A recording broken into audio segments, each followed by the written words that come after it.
Thank you. I think you learned already my curriculum vitae.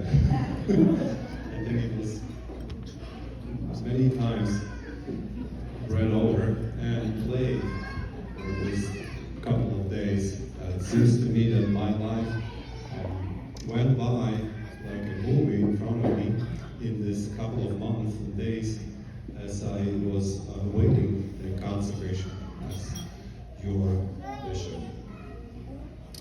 I would like to express my profound and very sincere thanks to all of you here present today.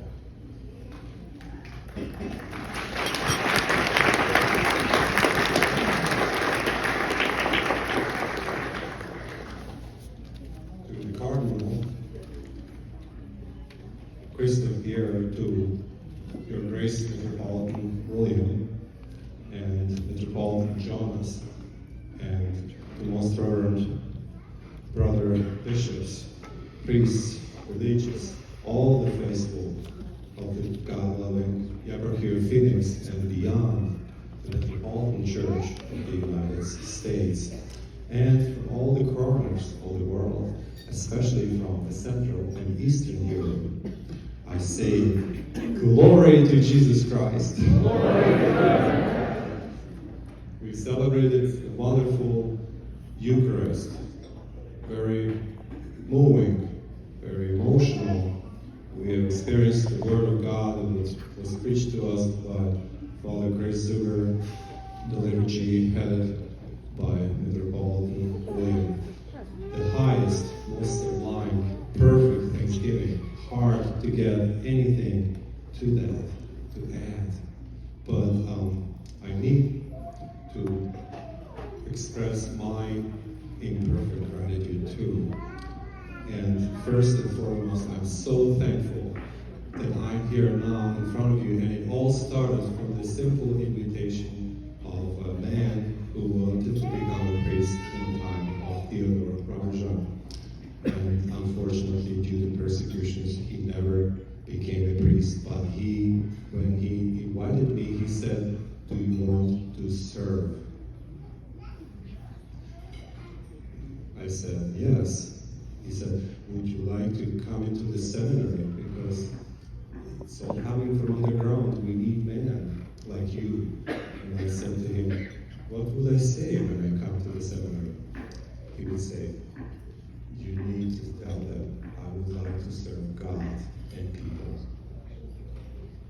He was the first teacher to me, the first inspiration, the first light of God after the fall apart of the Soviet Union, after the fall apart of the Iron Curtain.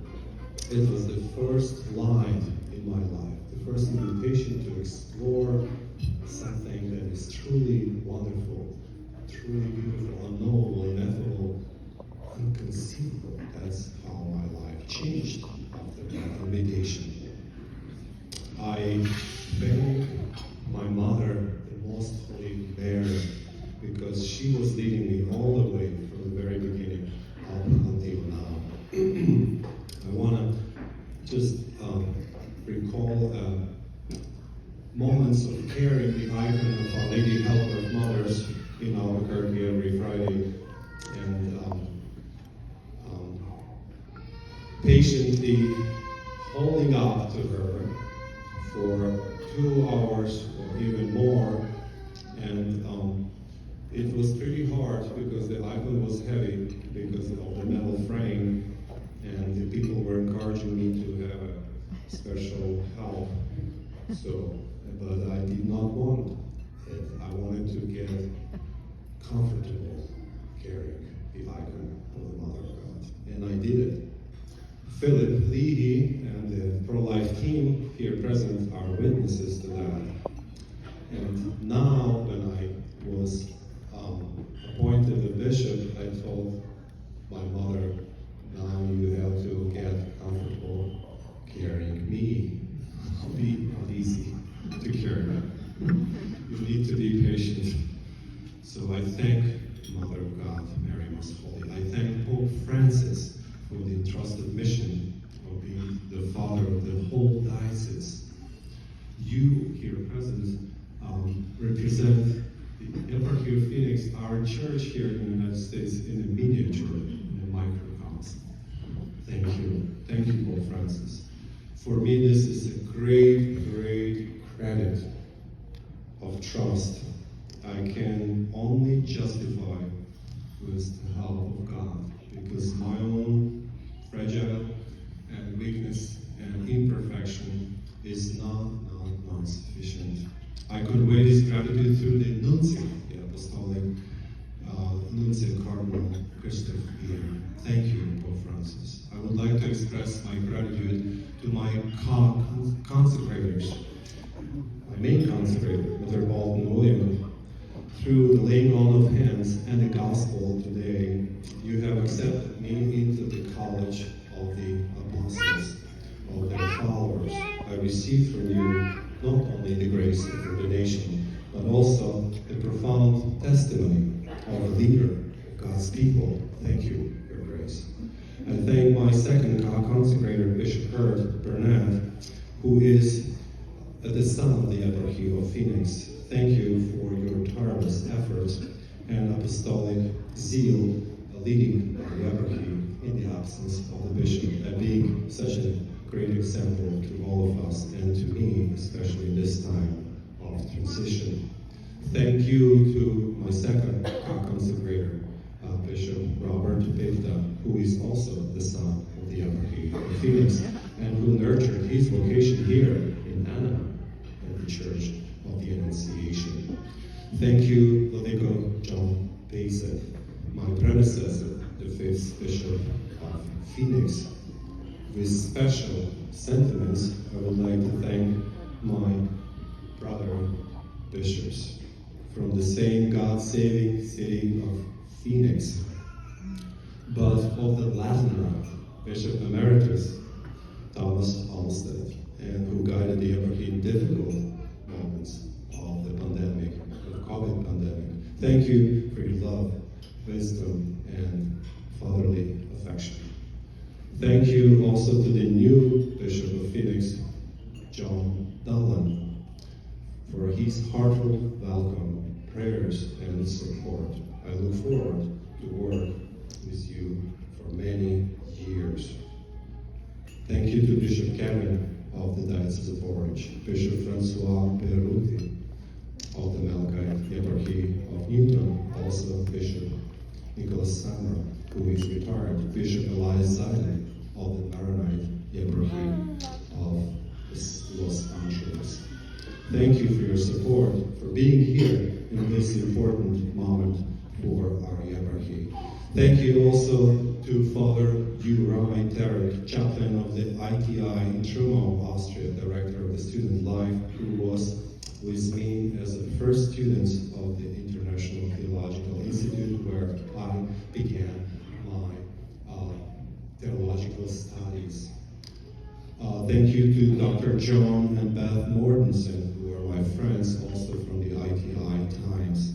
Thank you to the clergy from the Eparchy of the Passaic, from the Eparchy of Parma, from the Archieparchy of Pittsburgh. It's a blessing to have you all here today with me. I would like also to thank my dear loved ones, my dear beloved family in Ukraine. They are good, they were good and faithful instruments in God's hand, inviting me to consider the path of service to God and His people. Their love and example laid good foundation to receive even greater many gifts from God. Thank you to my other, not less important families, family in Albuquerque. Thank you, dear ones, for putting out this amazing play. Thank you for putting up with me all these years, and thank you for instilling in me this love and care and allowing me to grow and accepting me in all my weaknesses. Thank you to my parish family in Phoenix, where I started when I came to the United States. Thank you to my family in San Diego, where I was blessed to spend a couple of months as a deacon. Thank you to the FME explorer family of the Albuquerque, and all other families which are now my family, growing and increasing. Thank you. Thank you to my educators, to my spiritual formators, especially Father Chris Zuger, Seminary in Uzhhorod, Franciscan University of Steubenville, Language Academical Institute in Austria, International Theological Institute in Kaming. The Word of God begins with a seed, right? It is nourished, planted, watered, cared, loved, and then it grows and brings forth fruit, becomes the bread for many nations. Thank you for your generosity and dedication. Thank you to my home parish, in the native village of Eparchy in Ukraine, to the parish priest Miroslav Rybinchak, to all those who supported my vocation back home. Special place in my heart is occupied by the clergy of the Eparchy of Phoenix. You, dear fathers, deacons, subdeacons, monks, nuns, higher monks, you have sincerely accepted me coming from Ukraine, supported me here, and my growth as a priest. I have never felt like a stranger. You have taught me to love this Eparchy and uniqueness and its mission. We are truly the church for all people here in the western part of the United States. Thank you.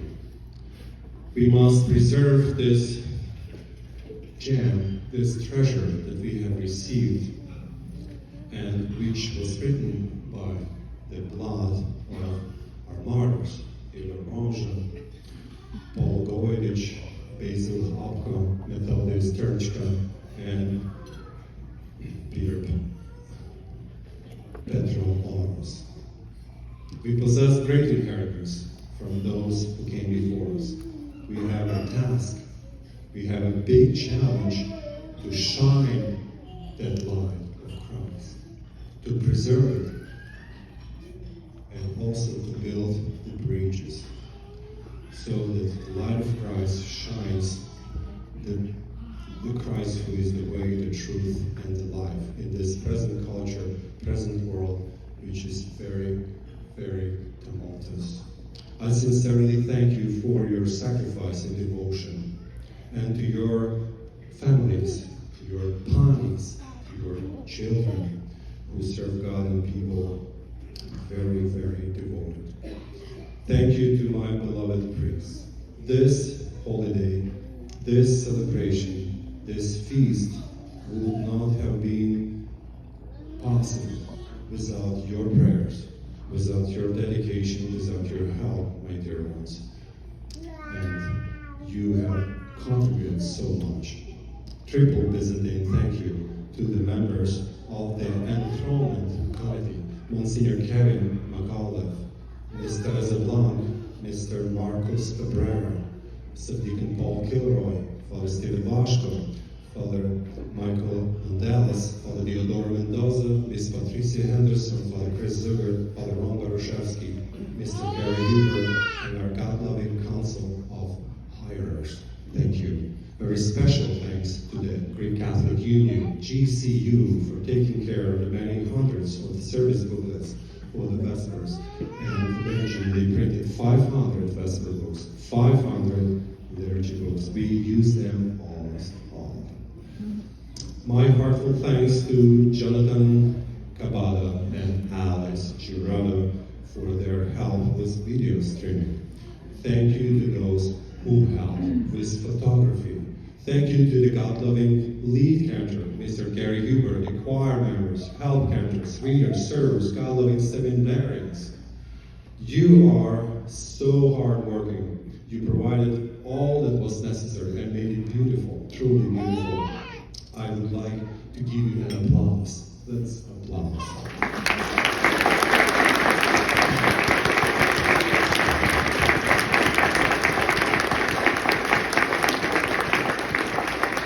Dear Eparchy, thank you. Thank you to all the faithful of the Eparchy of Phoenix You are the prime example of the sacrificial and strong Christian community.